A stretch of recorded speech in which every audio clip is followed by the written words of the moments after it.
Hey, yeah, good morning. It's Tuesday morning when this should be released or sometime late last night.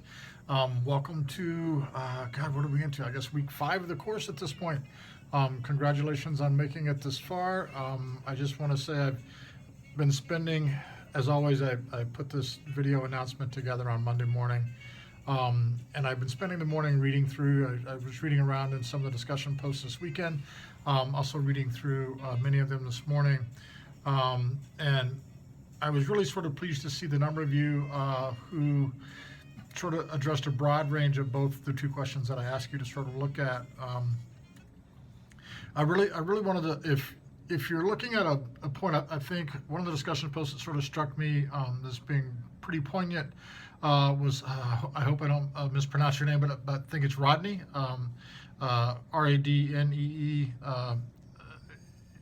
I think if take a look at the post, the original post, and what's said, I think does a really good job of sort of understanding what Eastman's position is as the author of this autobiography, and how he sort of uses the rhetoric of assimilation, acculturation, transculturation, to provide himself an argumentative position in which to take to begin to ultimately, in the last part of the book, you'll see he's, I think anyway, has been establishing himself and aligning himself with Christianity in order to speak and criticize, in many ways, the role of Christianity in U.S. society. And in the end, I believe he may begin to question whether or not there even really is a whole lot of Christianity in a society which professes itself to be Christian.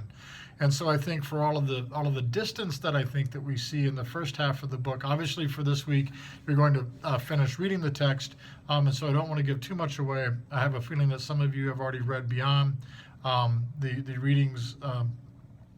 In the role of the assignment, I have a feeling some of you have already finished. But backing up, I think that you'll see that,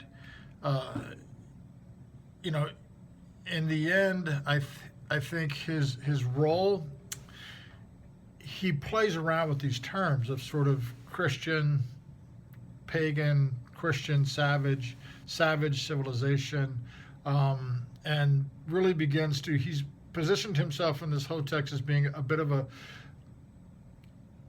an objective reader of U.S. society, and converted to Christianity, sees absolutely maybe very little harm in converting to Christianity. And this is a move that many people have done throughout history when confronted with not just Christianity, but I guess other religious systems as well. But you adopt the rhetoric of the other culture in order to use that rhetoric back upon itself. You adopt the systems of the one culture in order to push back against that culture, and now you're in a position where you can criticize it. It would have been one thing for Eastman to simply resist, and I think he saw what happens he certainly saw what happens when his father's generation resisted against the U.S. military or U.S. society in 1862 in Minnesota. He saw that his father believed his father to have been hung by the U.S. government for militaristically resisting further intrusion. He also saw, at Wounded Knee, he also saw what happens when one attempts to peacefully resist, non-violently resist encroachment of U.S. culture upon Lakota lands. The death of, that was a peaceful protest that was literally gunned down.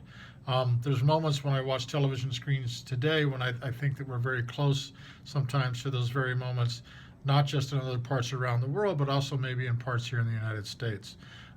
It's a fine line. In 1890, think about that. That's literally only 126 years ago, coming up on. It was 125 years this past Christmas when these events occurred. That's not a very long time in history. So we should keep in mind that Eastman saw quite a bit in his lifetime, and so he sort of chooses to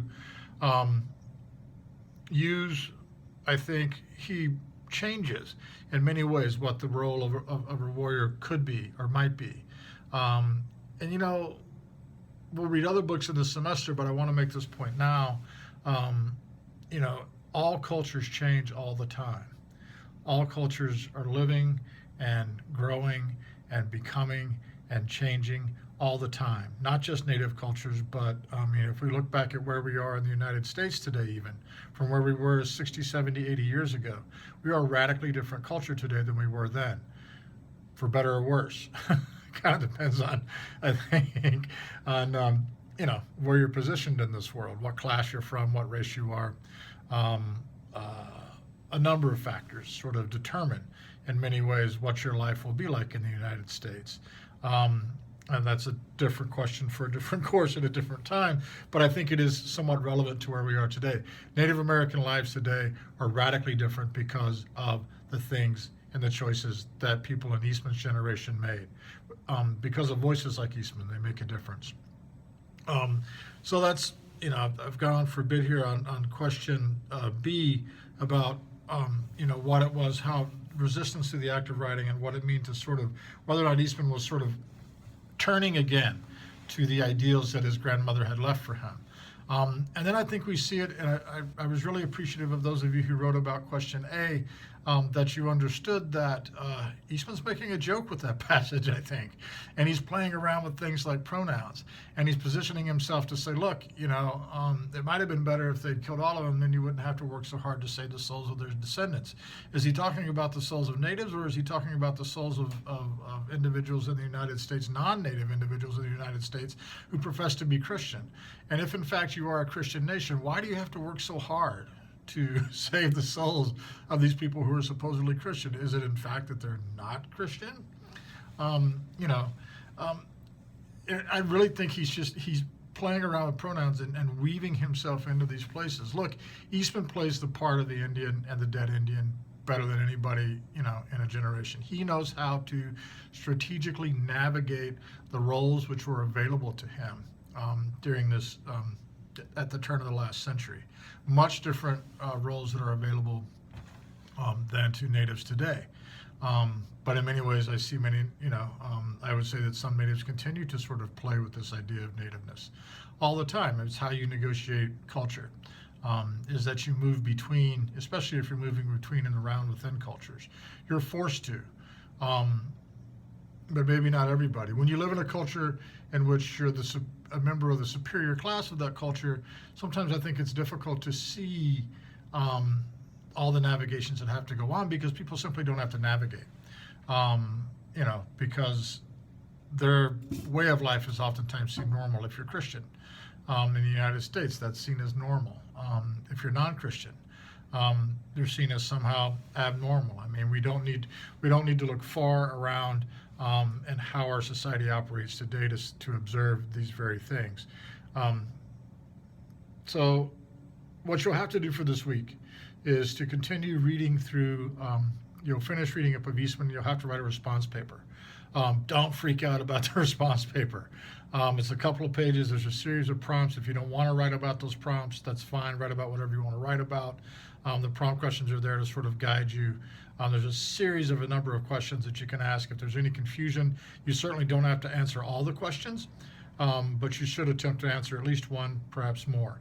You will need to rely on both the primary source of Eastman's Deep Woods, and then you'll also need to sort of quote from the secondary sources anything that's that we've read about Eastman, or anything that we've read thus far in the semester. You could go back to Ortiz, you could go back to Silko, you could go back to Troyer, Deloria, any other stuff that's been assigned to you so far this semester you can use as your secondary source material.